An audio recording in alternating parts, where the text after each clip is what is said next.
is around local content.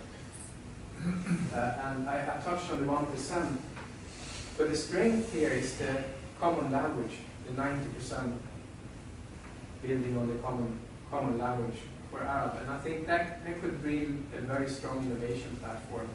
So I'm going to give you some very concrete examples.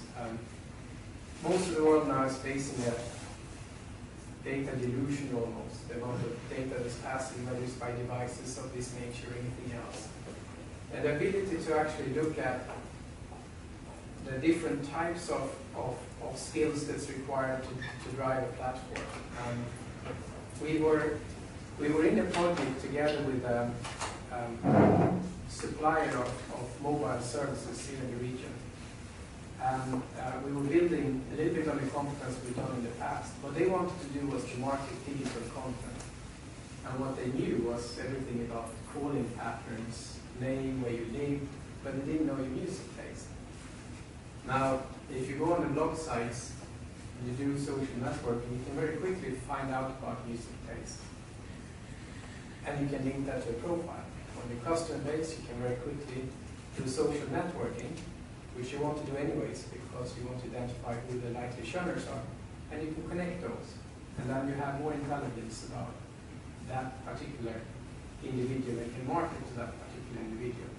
Why is that important? I think it's important because there is a tendency in the region that in the next young generation to fall back or rely on the government to provide work, versus the role of the government to be an enabler, to foster and drive the creativity that's required to enter into the digital economy, to create that content. And that's going to have to be done communicating in their environments, in the systems where they are. If we look at the education systems, for instance, it's a global issue, but it's a slightly bigger issue here. The kids grow up multitasking environment, they have all sorts of devices, not the least leading devices from companies like Nokia. They multitask all the time, and they're asked to go into the classroom. And it's the same way as when we grew up. We bore them to death, and basically the smart kids will drop out. Or they come out with less applied knowledge. And that piece is going to be instrumental, I think, when we look at new services. The innovation is usually when we go across faculties. So cross-faculty training becomes another important area. Education in STEM skills.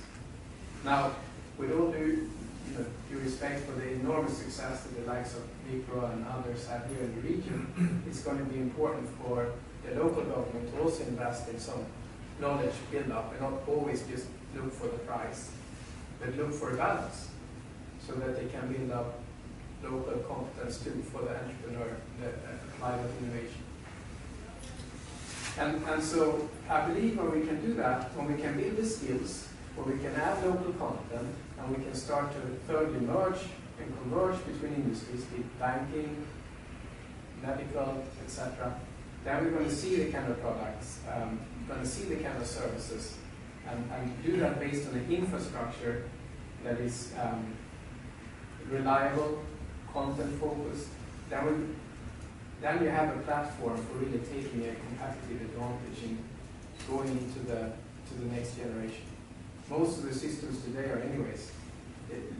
Look at Google, they were world leading, and it wasn't long ago since an article came out that said as Google missed the plot, just because social media had now become a law you can search. But that's the speed in which innovation happens in the content space. And I would very much therefore like to echo that. Let's make use of the innovation that's there. Let's build local skills and local content as a growth platform, and use the infrastructure that's there for reliability and to build on that. And further develop the many examples, microbanking, remote health, all these projects that we're working on across the world, and pioneer that somewhat more out of this region. Good. I think so far the message has been, don't try to reinvent the wheel. I think piggyback on what exists and be the glue. There's tremendous amount of value in being the glue. Take two applications that exist, pop them together, try to make a solution that's local-centric, and create an opportunity out of that. I think, great point so far. Mr. Shankar? Okay. So, we are a IT services company, and we've been providing IT services for the last 30 years to global customers of ours. We are seeing a big transition in IT services over the last 5 to 7 years. And the transition that's happening is we were predominantly providing services offshore from India. So most of the companies that came out of India came out saying that we've got good resources. There was cost arbitrage that was the prime driver at that point in time. So why don't you give us the service and we'll do it remotely out of India. What's changing now is from an offshore delivery model, we're seeing a transition to a global delivery model. And I think that throws up a lot of opportunities for various regions across the world. No longer is our services in IT going to be delivered only out of India. India will still remain perhaps the largest base for IT. But I think you would have services being delivered out of Africa, out of Europe, out of China, right? And definitely out of the Middle East. But the challenge that we see in the Middle East is human capital. We are clearly a people-driven organization. So, while all of us talk about non-linearity, right, one of the things that really determines our ability to be able to service our customers well is the ability to be able to hire and retain the right kind of resources.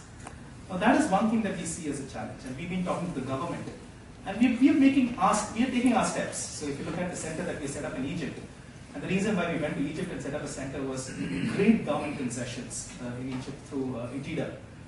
And what we did was to go to campuses over there, recruit freshers from campus.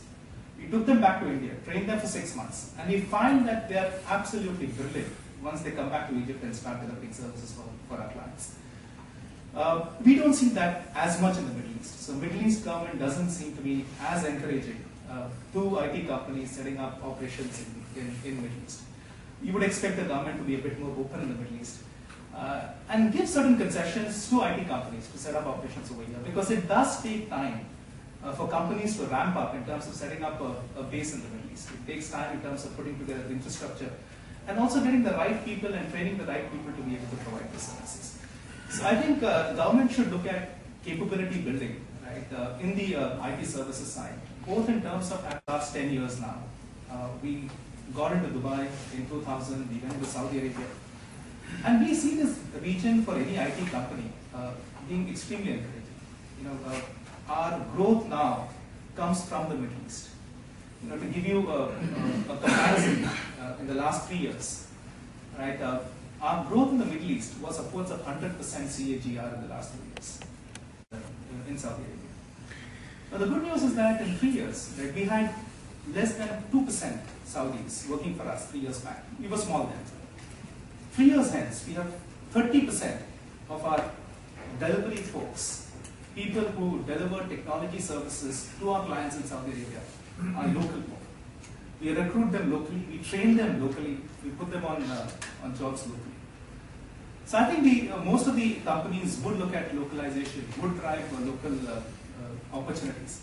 Right? And that's been our focus. And we were talking to SAGIA, the Saudi Arabian General Investment Authority, and we were pushing them to say that today we don't have a center in Saudi Arabia. Right? We don't have a shared services center. We recruit those people and operate out of customer locations. And we were pushing SAGIA to give us some incentives to set up local data centers and local operation centers. So I think, I say, don't try to reinvent the wheel again. Look at the opportunity and try to fill the void. And I think that's a quick way. My message really is, what do you do the Monday morning? Right. Because that's what, okay, all this is fine, but what do you do Monday morning? Just go back into the businesses and set a growth agenda. But don't just set the growth agenda because everyone has one. Set it up and link it to your growth and strategy innovation. So innovation, strategy, and growth. Link them together. Second thing is that you should set innovation platforms. Don't just set an innovation, set platforms for innovation. And then you've got to just build portfolios of innovation in order to reduce risk of innovation. So now you build portfolios and